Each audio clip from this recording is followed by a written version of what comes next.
Hey Scorpio, this is your semi-biweekly reading. So we are looking at the period of time from the solar eclipse to the lunar eclipse. Normally we go from lunation to lunation, and that's exactly what this is. We're going from the new moon / solar eclipse in Libra on the 14th of October to the 28th.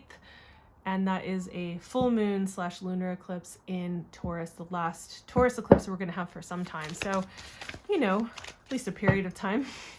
So this is the time we're looking at. These videos are short and sweet little bites. If you want a more extended reading, you can check out your monthly reading. Those are out, of course. And also, I highly recommend checking out the astrological highlight videos so that you have a better view. Also, I think that there's some things that astrology has answers to or fills in the gaps for that tarot doesn't, and vice versa.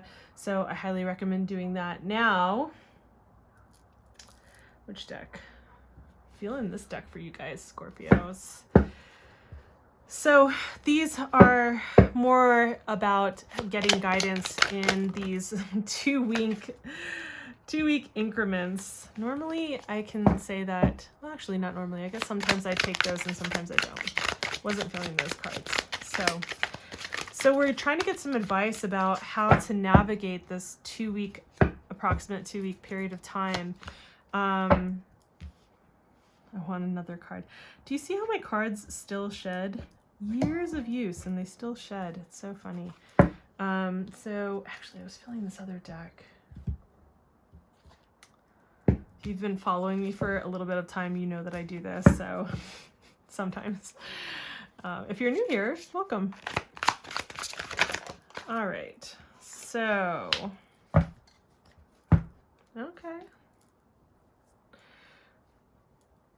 All right, so Scorpio, we're looking at this period of time from the South Node eclipse, which has to do with more so release, and with Libra being at the forefront in tropical astrology as well. With this, we're looking at harmonious, fair, just connections and relationships, and you know what's balanced, and actually a lot of rebalancing. So there's a lot of reevaluation, very similar to what can happen during certain types of retrogrades with certain planets, right? So you might have heard things that are similar to this before. They're all layered, right? So during this approximate 2 week period of time, what we're looking at here is what area of life is needing and deserving of your attention that would be of the most benefit and value for you to actually pay attention to. And what we have showing up here is the 10th house, right? Which has to do with your career, right? This has to do with your public roles, with your public reputation, your most seen places in life, what you're striving for and looking to achieve in those particular realms. So I would say that there might be certain things that are in need of and deserving your time, energy, and attention in reevaluating what is balanced, what isn't balanced in these areas, right? You know, what kinds of connections and relationships are actually assisting, and where does it feel reciprocal and where does it not? Where does it feel draining? How do your values, because Libra is connected to Venus, right? Like, how do your values play into this? How are they aligned or not aligned when it comes to, like, within regard to your career, your public roles, and who is involved with that, right? And we have additional advice that comes through with the Knight of Swords and the Five of Wands. You know, I'm going to say, again, this is a collective reading. If you want specific readings where it's like it hits every time, one-to-one readings are the way to do that. And also for not just tarot, but also your astrology, like how the astrology hits your natal chart. That's why some people retrogrades are like, they're like, I don't know, I didn't feel that Mercury retrograde. And then another one, they'll be like, oh my God, I did feel that one, right? And that's the way it is with eclipses as well.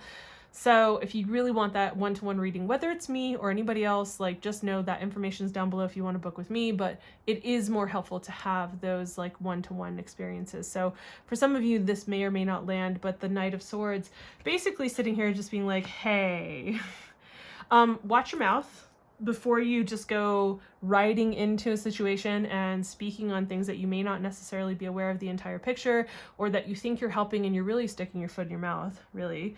You want to be sure that you are taking time to pause for a moment and think before you rush in, right?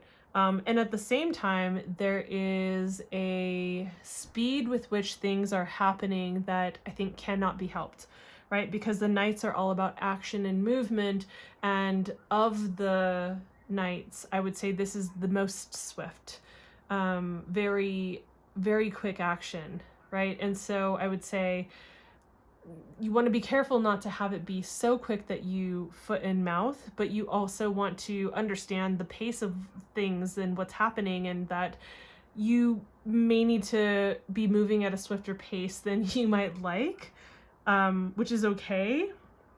However, I think that there's going to be some negotiation involved in this, because we have the 5 of Wands showing up, and this is basically showing that there is there's a kind of like, it's like sparring match, right? It's like a competition. It's almost like sportsmanship. It's like there's like a sparring, there's like a not disagreement, but there's like a difference in opinion.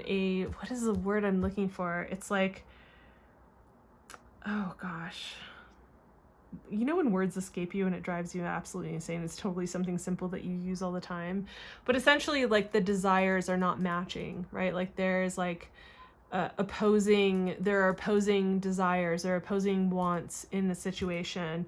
And so I think that could really trip things up, and there's a need to really consider. Now, the 5 of Wands, I think, is indicative of how there is a win-win situation that can be found.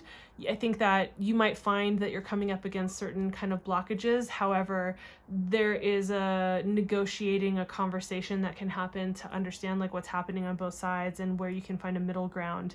I realize that as I'm saying, this is going to be more specific to certain people. Yeah. Like it's a collective reading, but it's speaking to like a common thread of, usually I ask before I do these readings, like to just have the readings be guided towards what is the most common thread that can speak to the most of each of these signs, right? So I hope that this makes sense. I think that there are things that are happening in your career field that might be moving swiftly, but there are negotiations that need to happen. I think that it would behoove you to try to slow it down, not let it go too quickly, not speak too quickly off the cuff, and be a little bit more intelligent, maybe a little bit more reserved. Try to understand all sides of the situation to see what you can negotiate, if there are things that need to happen with projects or whatever's happening, especially as we move through this 2-week period of time till we get to the other side of the eclipses on the other side of the 28th. So I hope this was helpful. If it was, please give the video a like. It does help me as I'm building this channel. And also subscribe and hit the notification bell if you haven't already. Thanks for your time. Thanks for being here. I'll see you in the next video. Bye.